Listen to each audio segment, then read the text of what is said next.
Good morning, good afternoon, and welcome to today's webinar. My name is Alec, and as usual, I'm going to be here today to help answer any of your general or technical questions. But before we get started, I'd like to cover a couple things that you need to know about the session today. There is no dial-in number for attendees, so all audio will be streamed to you through your computer speakers or headphones, so please adjust your volume there accordingly. You can submit questions for today's speakers or any technical issues you may encounter by clicking on the Q&A icon located on the right-hand side of your screen labeled here with this top arrow. Just click that icon, type in your question, and click Submit. If it's content related, we may pull it during the Q&A session if time allows. If it's a technical question, I will have an answer for you that should appear on your screen shortly after you submit. You can download a PDF to follow along with today's presentation by clicking on the Handouts icon, also located on the right-hand side of your screen, labeled here with this bottom arrow. Just click that icon and you should be able to pull that PDF down there. Today's webinar is being recorded. You're going to receive a link to that recording in a follow-up email, so please allow at least 24 hours before that information is sent. In that same email, you're going to have a link to the PDF as well as your HRCI and SHRM certification codes for today's event. All right, so we have a great event lined up for you all today. So first, I'm going to pass things off here to Jack Marmerstein, Product and Sales Strategy at Rosetta Stone, to get things started and introduce today's other speakers. Jack? Yeah, thank you so much. I'm Jack Marmerstein, and I am joined by my colleagues here today. Really happy to be talking with all of you, and hopefully we'll present some interesting things to you and then have some time maybe for Q&A at the end. I'm Jack Marmerstein on the left here. I'll introduce myself in a bit. I'll first introduce my colleague Chris Brotherson, our Director of Training and Development. 8 years experience here at Rosetta Stone in a variety of roles, all really customer facing, really working with accounts to make them successful, really seeing the impact of Rosetta Stone in organizations. We'll bring some really cool insights today. Melanie Rogers is our training team lead. She is amazing in front of learners, in front of administrators, in front of teachers.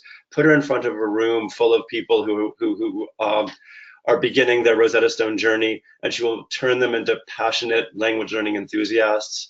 She's made any number of implementations, just remarkable successes. It'll be really cool to hear from her. And finally, Vanessa Norte is a manager at Amgen. And Amgen has been a client of ours. And Vanessa is a real passionate advocate and administrator and leader at Amgen around language learning, and specifically working with a lot of her internal stakeholders, her managers, on their language learning needs and making sure those programs are super successful. So it'll be really great to hear from her about the specifics of her case. The agenda today, we're looking at this loyalty question. I'll define that a bit. It's an interesting one to me, kind of pretty fascinating. We'll look at it from an employee angle. We'll have a lot of stories about some engagement work that organizations do with their employees. We'll look at it from a customer angle, and what do the two share. And then we'll have some hands-on tips for how to roll out specifically a language learning program that's going to drive these sorts of impacts from Melanie and Vanessa.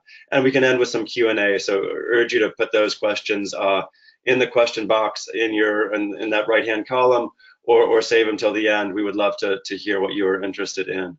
Let me start. So I held off introducing myself because the most remarkable thing perhaps about me is that I've been at Rosetta Stone for 20 years. That makes me and Rosetta Stone particularly loyal to each other. Maybe it's madness, maybe we care, not quite sure, but it's been a long ride, and it's been an amazing ride. And when we began to discuss loyalty, sort of coming into this webinar, I wanted to begin with this slide kind of because, this is how we made friends in middle school, right? We didn't want friends who were two-faced. We wanted friends who were the same on the outside as they are on the inside. We admire people who walk the walk. We want that sense of integrity, that your outward-facing self is the same as your inward self. And we want that from organizations too. It's hard to imagine admiring a corporation or having favorable feelings towards an employer if you didn't believe they were both good to their customers and their employees. So you have that sort of deep sense, that sense that goes back to childhood of what you want in a relationship, of what loyalty means. We wanted to see if this had legs in a business world. What does it mean in a business world to be loyal? And what we found was measuring things like engagement. Companies with high engagement scores had twice the customer loyalty, repeat purchases, recommendations to friends, as companies with average engagement scores. So we see that link between how employees feel about the company with how customers feel about the company. I don't always like those 2 times statistics. They seem almost too good to be true. I like this Sears one in the middle because it's modest, but it's precise. Sears measured a 5-point improvement in employee attitudes, which drove a 1.3-point improvement in customer satisfaction, which in turn drove a 5% improvement in revenue. Again, 5% isn't super dramatic, but if you're talking about the scale of Sears, imagine what that would mean.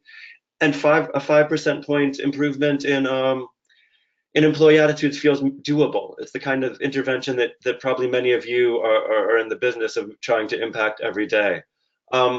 Again, this stat on the right, 64 organizations, companies with highly engaged employees achieve twice the net income of organizations with low engaged employees. Again, not surprising, and probably the reason a lot of us are here today in these learning roles, in these L&D roles, in these HR roles, where we want to care about the employees.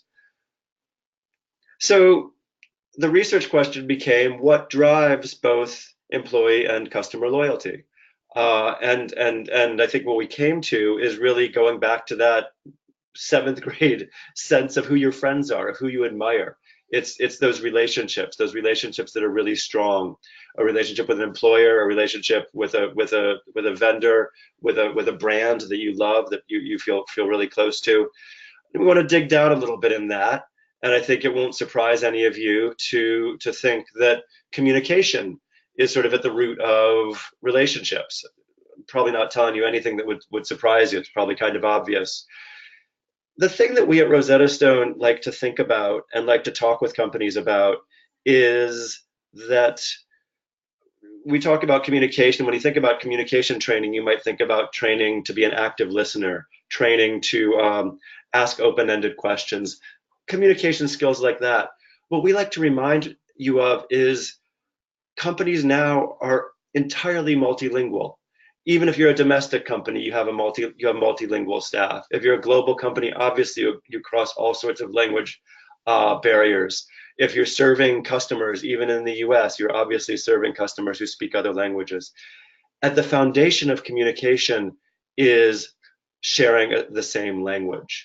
That's true for diversity, to appreciate your internal diversity of your teams, to appreciate the diversity of your customer base, and to basically exist in a globalized world. So starting with that language learning piece is what we'll be talking about throughout today. I'm going to conclude my brief introduction here with some statistics that we've learned from interviewing language learners in organizations. Hopefully these are organizations like yours. This is self-report from language learners, how they feel about what they're doing. 70% of them feel more confident working with teams, partners, and vendors. The critical thing you can see immediately here is that's working with both internal and external people. It's the same. If you can communicate with one, you can communicate with the other, and you're building those relationships. 63% of language learners feel more engaged with work, and 58% of language learners are more likely to remain at their current company. You saw those statistics about how high engagement drives revenue a few slides ago. Again, this is sort of our proof that language learning, that being part of a program that you feel like benefits you the way learning another language can benefit you, drives that feeling of engagement. So that's kind of the high level overview, the introduction to our hypothesis. Chris Brotherson is going to talk you through a lot of really great stories we have about client experiences in these regards. So Chris, you can take it away.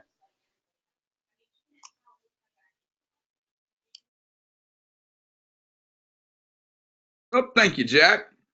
All right. So employee loyalty is the big buzzword out in the corporate space, right?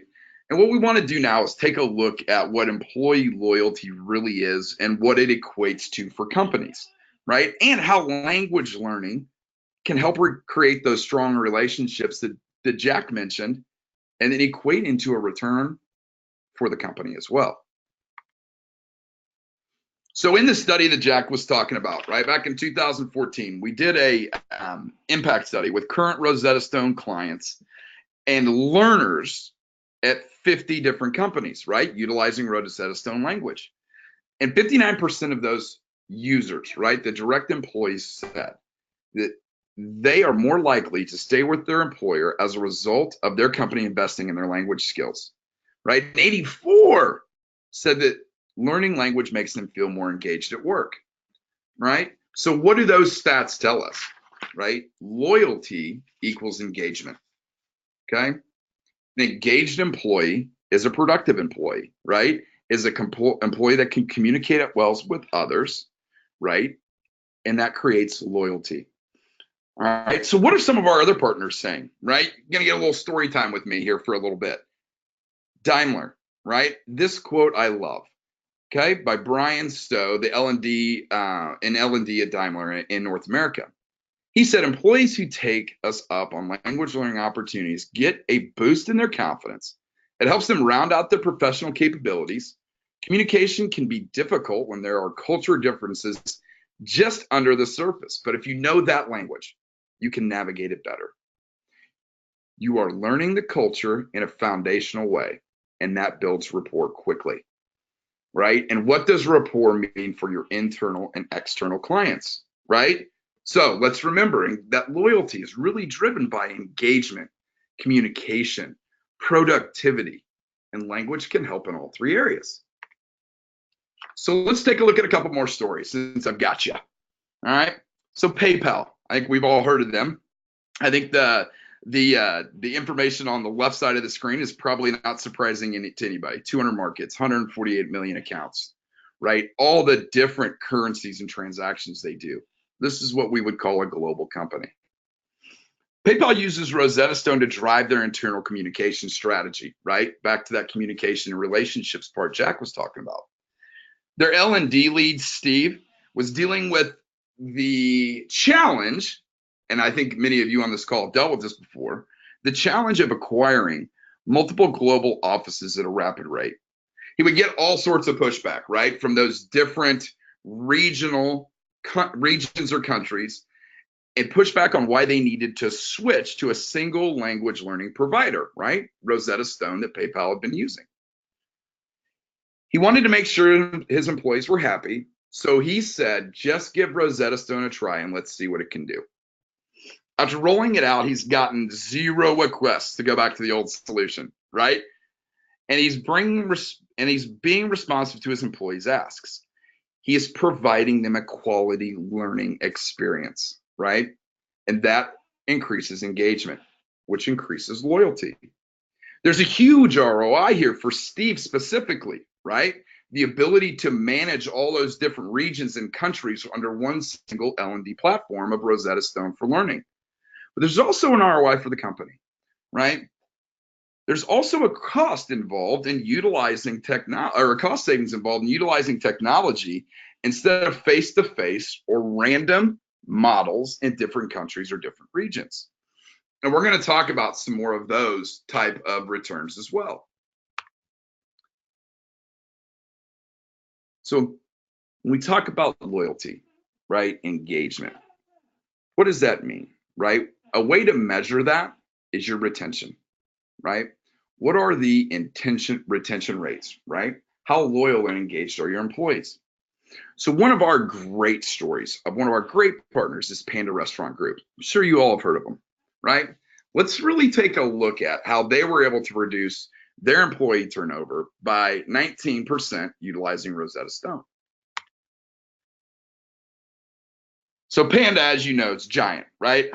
1,800 eateries, 26,000 employees, large revenues, and they've been doubling and they doubled in the last 4 years.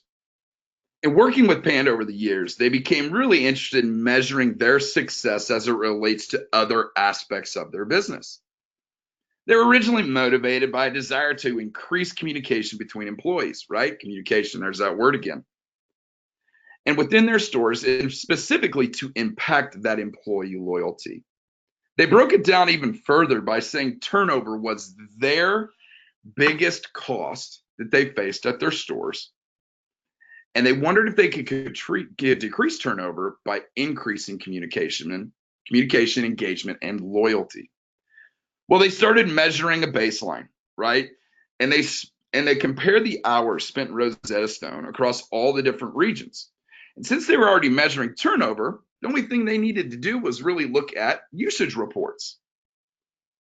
So what they did is they looked at the usage reports by region and then compared turnover. What they found was a correlation between time spent in Rosetta Stone learning language and improving communication and turnover rate. At the end of the year, they saw a 20% higher turnover in the region that spent the least amount of time in Rosetta Stone compared to the region that spent the most amount of time in Rosetta Stone. So, doing a little quick math on some nationwide standards, right? We can assume that an average salary for an employee working 40 hours a week in a fast food industry is about $20,000.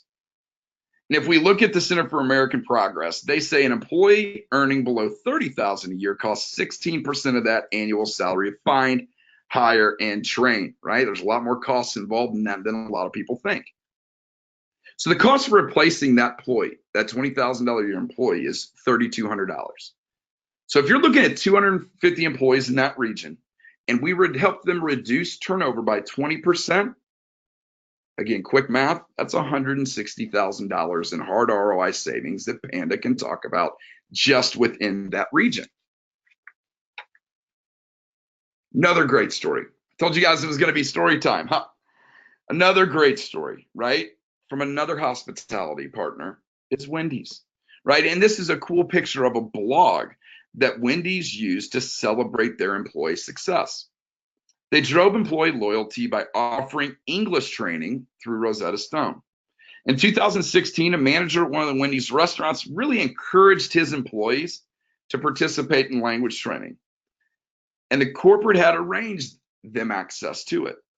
He knew that two of his employees specifically were embarrassed about their lack of English skills.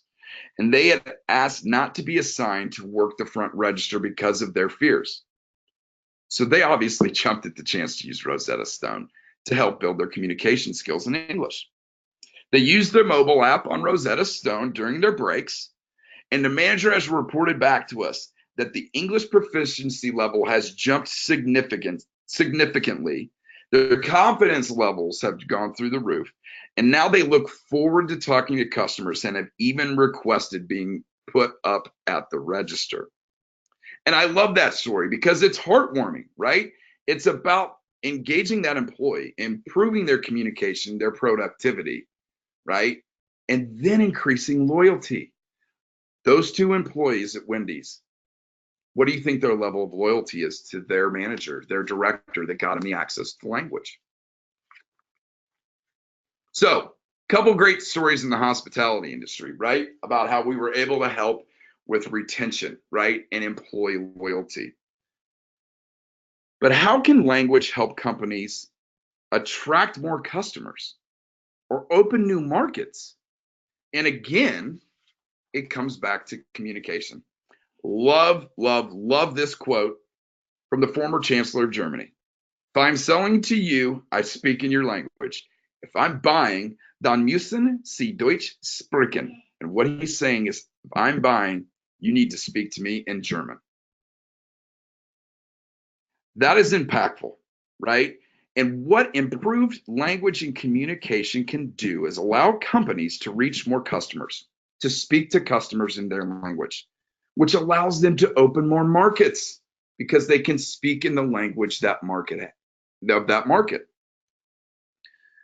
Let me give you a great example from Rosetta Stone. Dan Conroy is a sales rep here.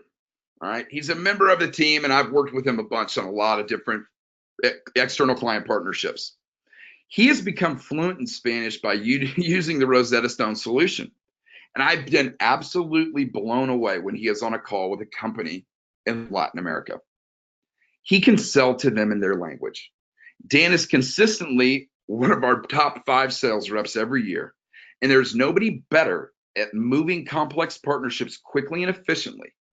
And he will tell you a big part of it is the ability to speak to his clients and customers and prospects in their language.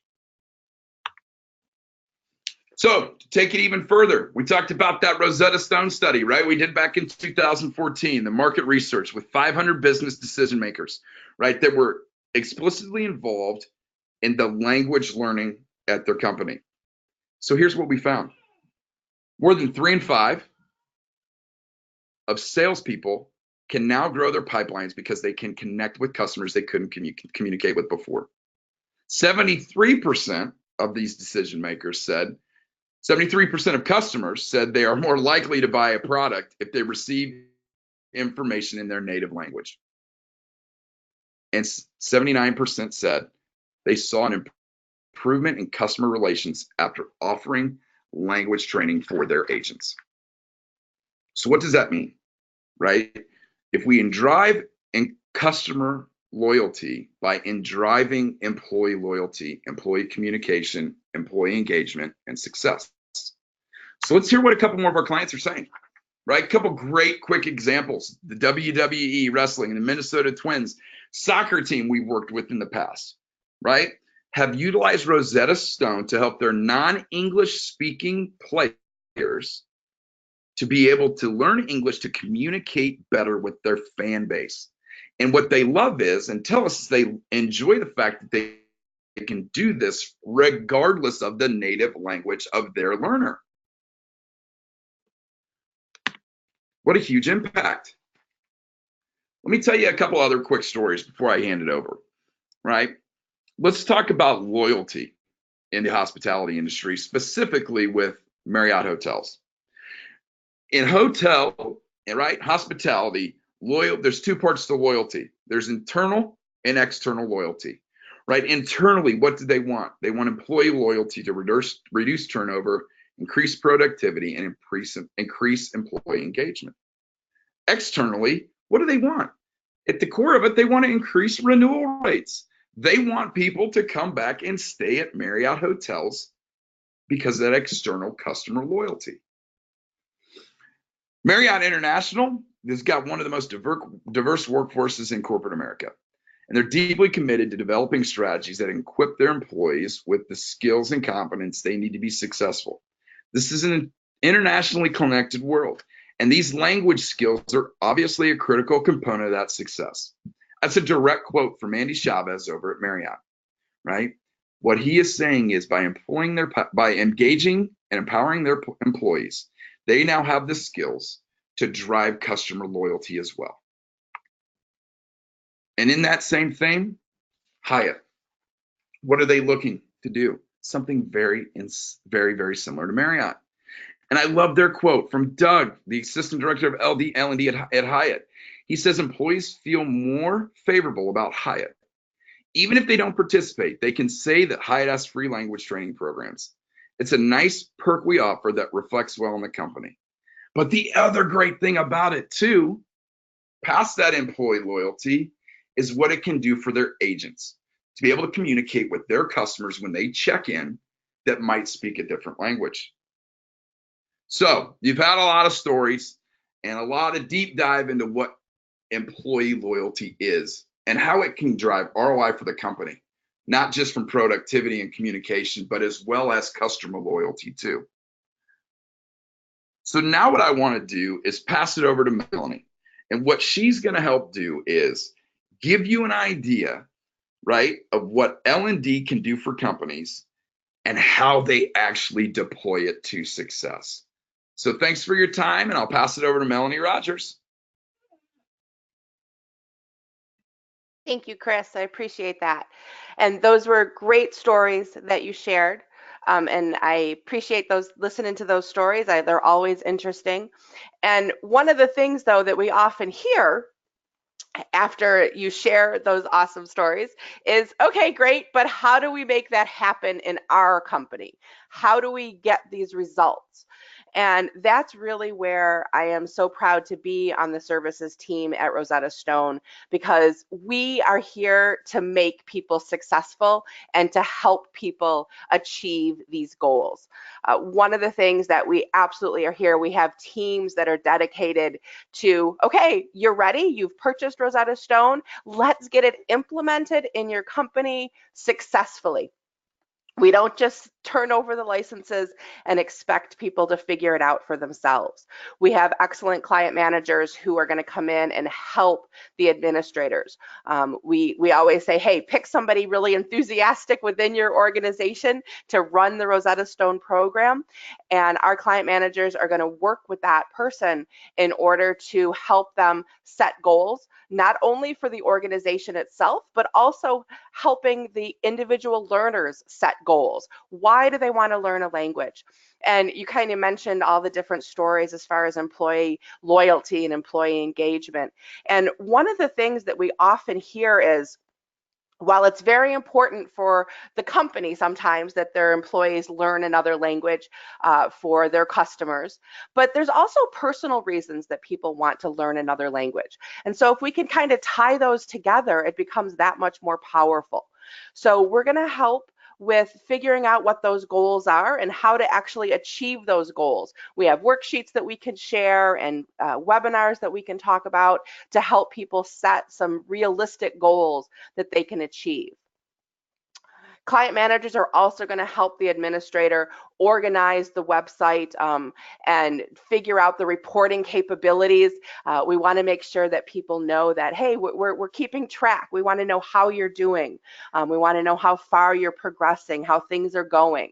We want to keep people accountable, and the reporting capabilities allow you to do that. And then the most important piece is that learner outreach.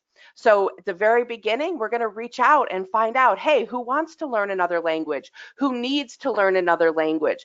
How is that going to fit in with those company goals? We're very involved in making that a very personalized experience to each organization, because it's different for everybody. And one of the things that becomes really important at the very beginning is we bring in the training team and we do learner orientations. So your organization has chosen, hey, these are the people who are going to learn another language in the next year. This is one of their goals, and we're going to help them figure out, hey, how do I get into Rosetta Stone? What are some best practices?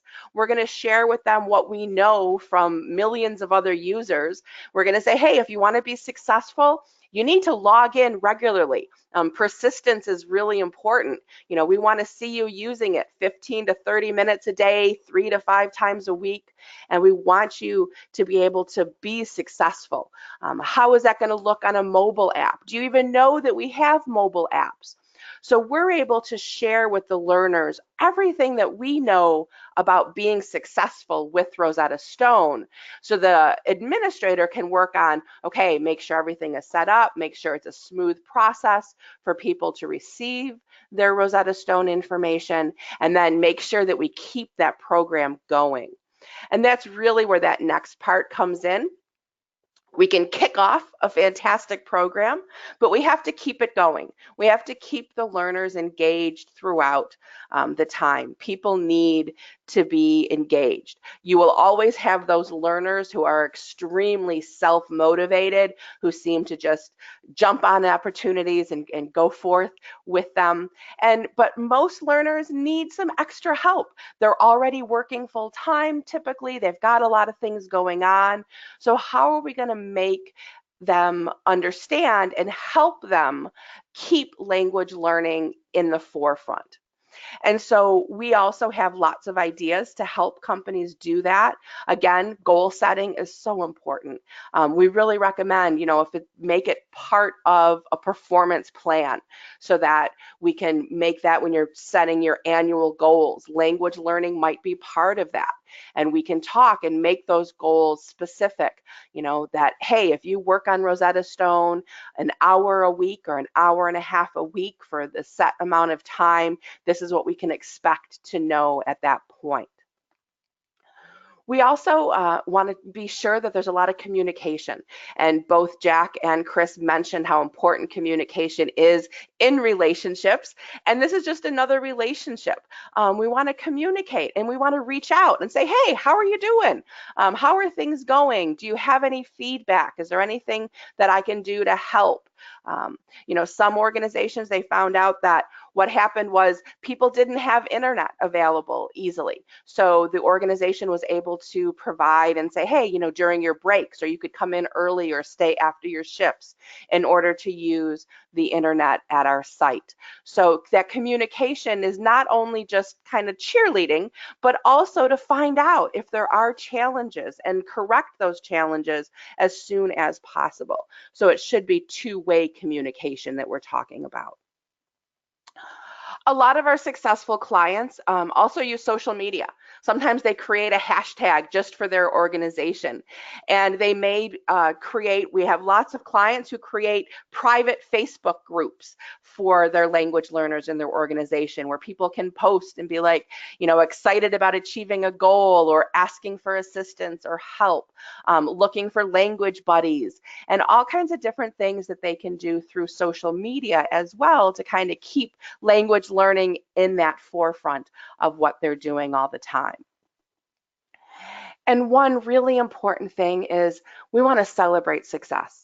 And it doesn't have to be anything big and fancy, although it could be, but it could just be something, very simple as, putting it on a bulletin board, the people who have finished a unit, or we have one client who balloons, they walked around and there was a goal that they had set for all their language learners, and everybody who met their goal received a helium balloon at their desk on their chair. So it was kind of fun to look out across all the balloons in the office space that day. So different celebrations. It could be, just recognition during staff meetings, and let people know and share other successes and goals that have been met.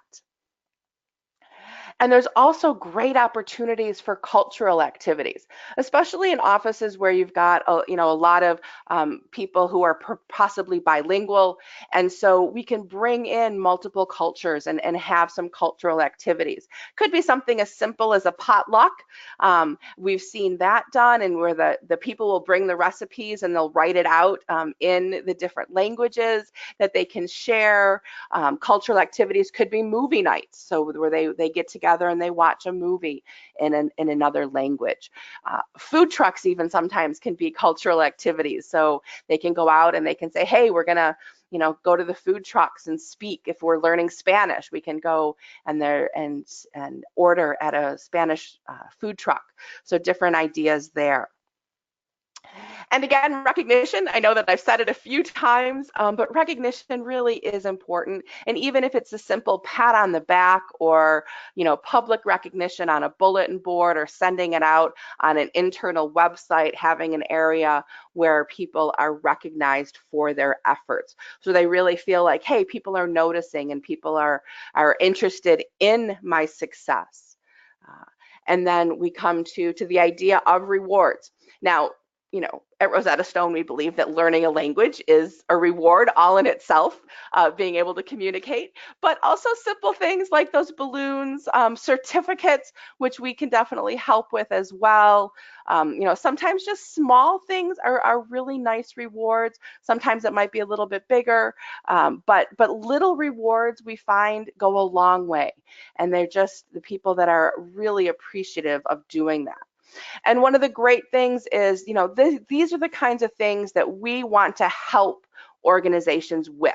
So we're not just going to walk away after you sign the deal. We're with you on this journey through the entire journey, and we're going to always be there to help, checking in and seeing what other ideas and sharing the ideas that we've learned as well, because we really want that implementation to be as strong as possible.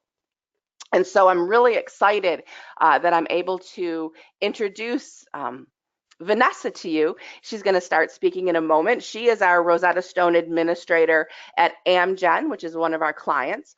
They're a biotechnology company. They've been an innovator since 1980, and they use Rosetta Stone to help improve their cross-border communications, which is also providing a competitive advantage during their global expansion. And so, Vanessa, I am going to hand it off to you. Thank you, Melanie. Well, I'm really excited to be here representing Amgen. And over the next few minutes, I plan to share what I believe has been really instrumental in engaging our learners with Rosetta Stone. I'll start out by giving a quick overview of what we do at Amgen and our learners. Then I'll go over some of the challenges that we face. And lastly, I'll give you concrete examples of how our department drives learner engagement with Rosetta Stone.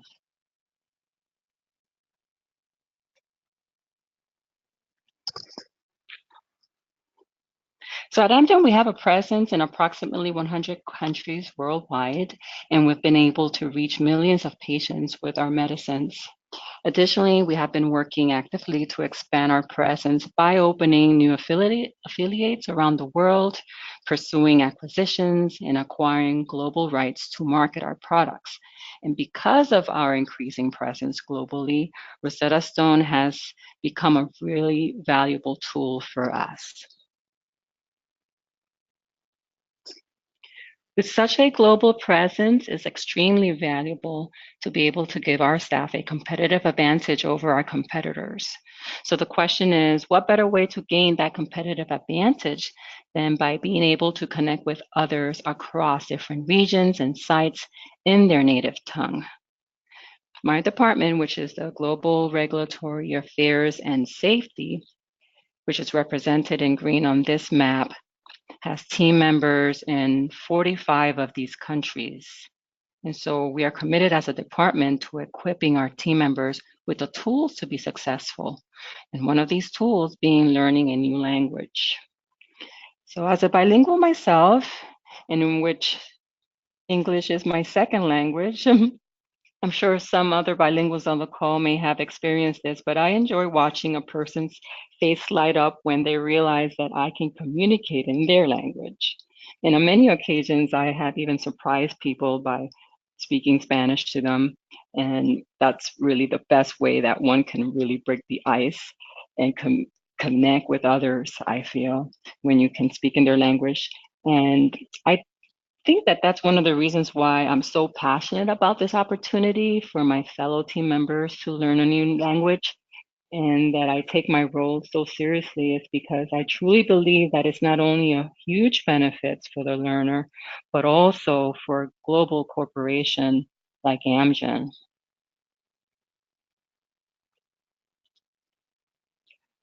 So learning a language is significant in improving communications, not only among our colleagues across different regions, but at Amgen, it's important to communicate with regulators, business partners, and external stakeholders such as suppliers and vendors. Personally, I believe that Rosetta Stone can give our teams that competitive advantage that we're speaking of. And as an example, having one of our learners throw in a few Japanese words in an email to her colleagues in Japan helped open the doors for her to communicate more effectively, and ultimately it facilitated the fulfillment of some of her business requests. And furthermore, in a recent survey, it revealed that 100% of our responders agreed that productivity would increase at Amgen if staff could communicate with colleagues across sites in their native languages. So at Amgen, currently in our department, we offer 20 licenses to full-time and part-time team members, with those requesting a language related to job responsibilities as first choice, followed by those requesting a language based on either professional or individual development goals, which means it's a luxury for those who do get assigned a license, and this is what helps create some of that interest in our program. Now let's look at some of the challenges from the learner's perspective, as well as some of the challenges that I face as the administrator of the program. The biggest challenge, I would say, facing the learner is competing priorities. While I recognize that their top priority is their work they do for Amgen, my goal is for our learners to incorporate Rosetta Stone into their schedule in order to achieve greater results in the long run. So depending on their goals, this can range from 30 minutes a day to 30 minutes a week. If I notice inactivity, let's say in 2 weeks, I send an email to remind the learner to log into the system. And that first email goes out as a friendly reminder to log on. Then the second 2-week inactivity email goes out with tips on how to jump back in. And if the learner receives a third 2-week inactivity notification, it's a reminder to sign in by a certain date in order for them to avoid the risking deactivation. However, let us not forget this is a voluntary program, and the learner actually signed up for Rosetta Stone on their own, so the interest is already there. And it's to their best interest that I help them stay on top of their learning. The way I see it, my role is to help them find the time to incorporate Rosetta Stone into their priorities. Most importantly, or more relevant to all of you, is that the learners are assigned these licenses for 6 months. And if the learner is active, they're entitled to a one-time renewal. So the incentive is that if they remain active, they will be able to extend their license for another 6 months. That's a really big incentive. On the right side of the slide, you can see my challenges. And here's where the not so fun part as an administrator comes into play. The way I monitor the learner's usage is by reviewing the weekly reports. For instance, I pay attention to the last activity date, and that's how I know who I need to send my emails to. We've been able to drive into some of the challenges earlier this year when we transitioned to Catalyst, which means that we do have a few people who are still in the Foundations program, which is for beginners and intermediate learners. And we also have a few that are in Advantage, which is for the advanced learner. But during this transition, learners have started to complete language assessments to help place them into the appropriate language levels, and that's been really helpful. Additionally, we have been able to incorporate goal setting into our programs to help our learners achieve their own goals and their desired milestones. And lastly on the list, I have waiting lists as a challenge because given that licenses are issued on a first come, first served basis, I have to manage the expectations of those who are on the waiting list. And we activate and initiate licenses as we deactivate licenses. Okay, so now for the fun part of the job as an administrator. How do we keep our learners engaged? Well, the key is this. We let them know that they're not alone. We do this by communicating out to our prospective learners that this is a fun program and that if you're enrolling, you will join a community. We will convey that through articles published in our department's newsletters. We have a portal. We also do so via events such as social mixers, photo opportunities, giveaways, and posters. All of this really helps create that buzz and inject fun into which ultimately leads to the interest that we're seeking. I'll share one example, which was in our latest social mixer this past October, and you can see the photo on the screen that's from that mixer. One of the current learners that we have right now signed up doing this mixer, and she shared that initially she was anxious to relearn German because she had learned it long ago, but knew that it would increase her value both professionally and personally, so she signed up. And what I find really interesting is that she's planning to have her husband treat her to a trip to Germany once she completes the program. So needless to say, this is one of our champion learners right now. And then another example of a mixer that we're currently planning is to invite native speakers of Rosetta Stone languages that are assigned to our learners right now to meet like in different tables to practice and conduct basic conversations in that particular language. So it's finding opportunities for our learners to find the program fun, to practice, and to put what they're learning into use. Once a prospective learner decides to sign up with Rosetta Stone, it doesn't end there. I believe that another key ingredient to help drive engagement is that as an administrator, one must realize that that's just the beginning. Once they sign up, I want them to know that I'm their partner. I'm there to support them. We send welcome emails. We schedule orientations to introduce them to the program and to allow an opportunity for them to ask questions. And we want them to know that we are setting them for success. We publish quarterly newsletters in which we announce new resources and we recognize individuals' milestones. We also launch contests to keep the interest going throughout the year. We have started an ambassador program, and that provides the opportunity for the recent graduates to stay engaged in the learning community by encouraging other learners through different activities, etc. And we also conduct surveys, and we have a program completion recognition in which we recognize those who complete an entire program. So like for instance, in foundation, someone who completes all 5 levels. And we do this through certificates, articles, interviews, awards, recognition, that sort of thing. So one last tactic that I'm really excited to launch this month in June is a new buddy system in which we will pair up new learners with a learner of that language.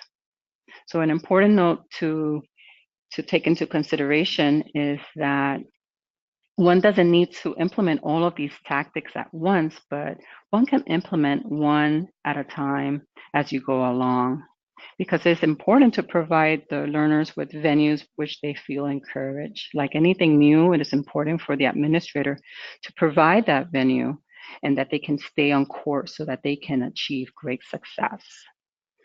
And in closing, I want to highlight something that Melanie said, which I think has been instrumental in us being able to have all these activities, and it's the role of our client manager. She has been a superstar, and she has provided the tools that we've needed to celebrate success, to provide, for instance, goal setting techniques and strategies. And with that, I would like to thank you for your attention and for the opportunity to share our experience. And I'll hand it over to Alec before we move on to our Q&A. All right, thank you everybody. If you have a question for any of today's speakers, please click on the Q&A icon located on the right-hand side of your screen, type your question in and click submit. With that, we have a couple here in the queue, so we're gonna get started with these. I'm going to send this one to you first, Jack. I'm going to send this one to you. Start off with you, and this question is: how is Rosetta Stone different from any other language apps? Wow, that's a big question and kind of the important one, isn't it? And let me answer that in a second. I also want to really, Vanessa, in one of her sort of parenthetical remarks, really brought a point home to me. Vanessa mentioned that learner of Japanese, adding a few Japanese words to an email, and what a difference that made in building that relationship, you know, a remote relationship across the Pacific, and having to have that collegial relationship, and how much that a little bit of language could help. And that was the point I really took away from that. When we're thinking about a language learning implementation, the kind that Melanie helps launch, the kind that Vanessa has run for years now, we're obviously talking about a big, ambitious thing. People who get through all 5 levels, people who get into Vanessa's newsletter and things.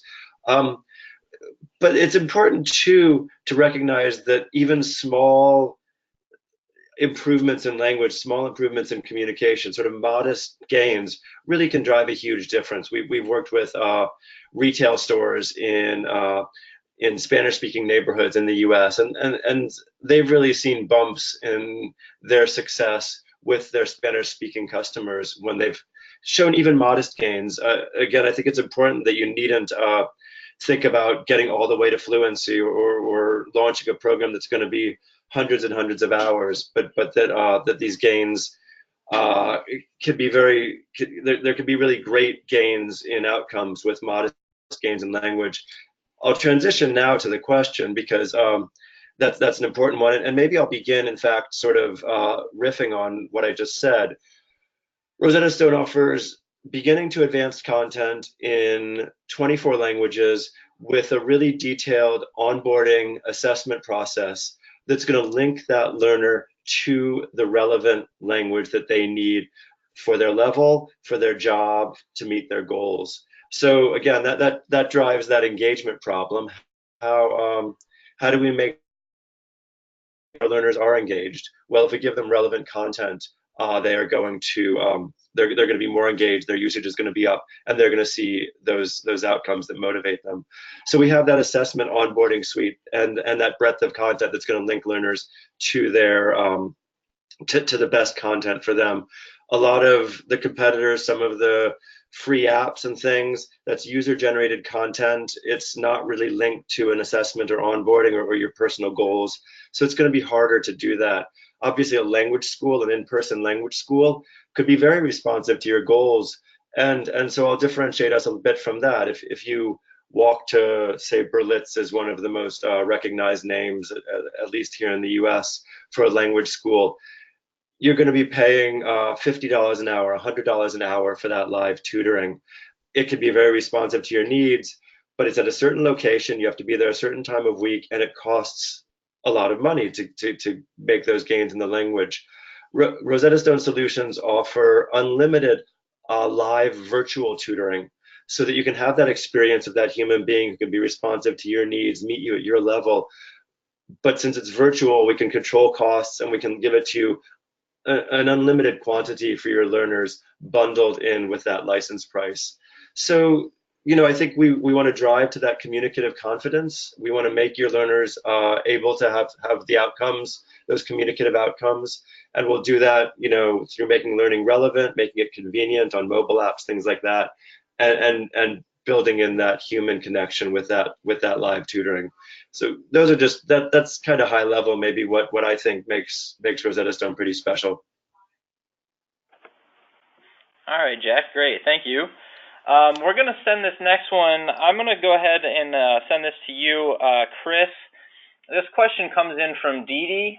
And Chris, if this shouldn't go to you, we'll direct it to somebody else. But Dee Dee's question is, I would love to know what some typical goals or learner milestones look like. I'd like to try this, but don't want the goals or milestones to be unrealistic. And yeah, Alec, that's probably a great question for Melanie. She sets goals with our great partners all the time. So Melanie, I'd probably pass that one to you to make sure that we knock it out of the park. Awesome. Thanks, Chris.